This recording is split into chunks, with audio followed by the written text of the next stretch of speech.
Chapter 9. That Friday morning. Reporters were outside the courthouse early.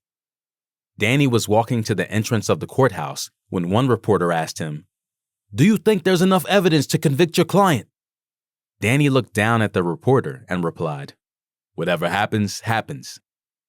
The state had a job to do, and so did I. Don't get me wrong, the state made a good case, but the truth is that my client is innocent. Now, it's in the jury's hands." Reporter: "So, do you think your client will be found guilty today?" Danny: "I have no further comments at this moment. Excuse me." Danny smiled with confidence and walked off. Danny made his way through the reporters and back into the courthouse. In courtroom B, family and friends were waiting for the jury to finish deliberating. Mark was sitting at the table, saying a prayer to himself. His attorney was more laid back, texting his wife on the phone. Paul kept his fingers crossed and was staring at the papers on the table in front of him.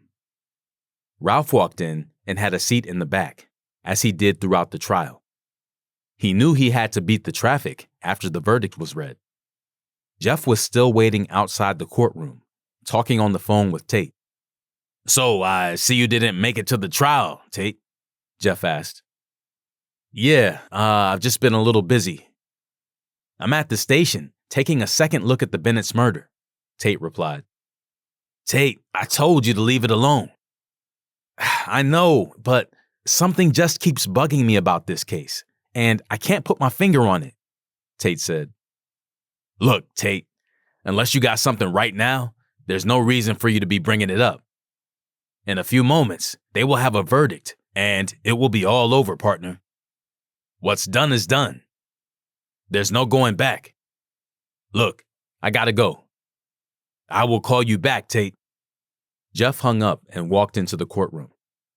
Tate put his phone down and pushed some papers to the side, noticing Mark's phone records.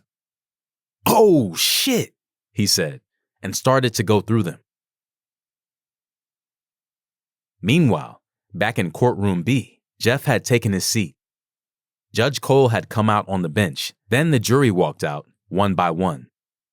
Everyone took their seats. Judge Cole took a sip of her water and turned to the jury.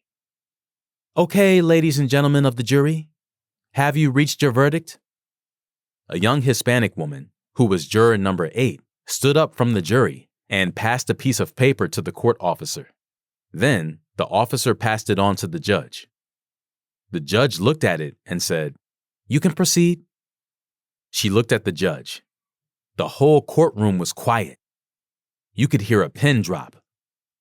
Jessica's mother was in tears, praying for justice to be served today. Ralph looked on, waiting for a verdict he could be proud of.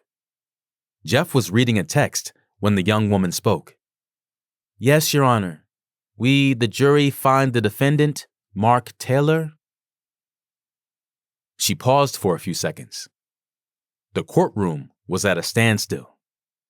Everyone was at the edge of their seats, waiting to hear the verdict.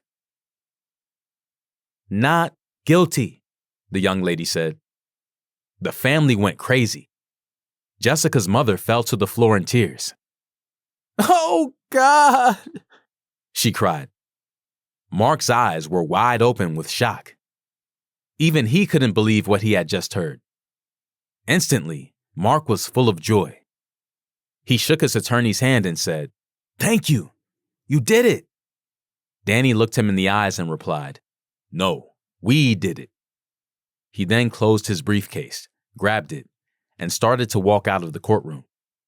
With the family in an uproar, the judge released the jury of their duty and banged her gavel. "Order in the court?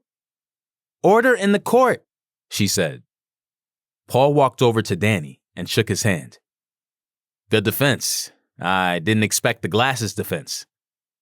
Good job, but I saw what you did in that courtroom, you slick bastard," and squeezed Danny's hand extra tight and said, "This isn't over. Not by a long shot." Danny then looked at Paul, pulled his hand away, and whispered in his ear, "That's what happens when you're fucking 7 days a week. Now, if you'll excuse me, I have to go smile for the cameras. Adios, amigo. Judge Cole stepped down and went back to her chambers. Ralph stood up and left the courtroom, making his way through the crowded hallway and disappearing into the crowd. Mark and Danny stepped out of the courtroom and were surrounded by reporters. Then, a young male reporter caught Mark's attention. Reporter: So, Mark, how do you feel now that you are a free man? Mark: I feel like justice has been served, and I am glad the jury could see that I am in fact innocent. Now I can move on with my life and have a healthy relationship. Now, if you'll excuse me, I have to go. The reporters were going crazy, still trying to get more answers out of Mark, but he had no more comments. Danny and Mark rushed through the crowd and made their way out of the courthouse and outside, where there were a whole lot more reporters. Jeff was standing outside, smoking a cigarette at the bottom of the courthouse steps when he heard his phone ring. It was Tate calling again. Hello? Jeff said, without looking at his caller ID. You won't believe what I stumbled across, Tate said.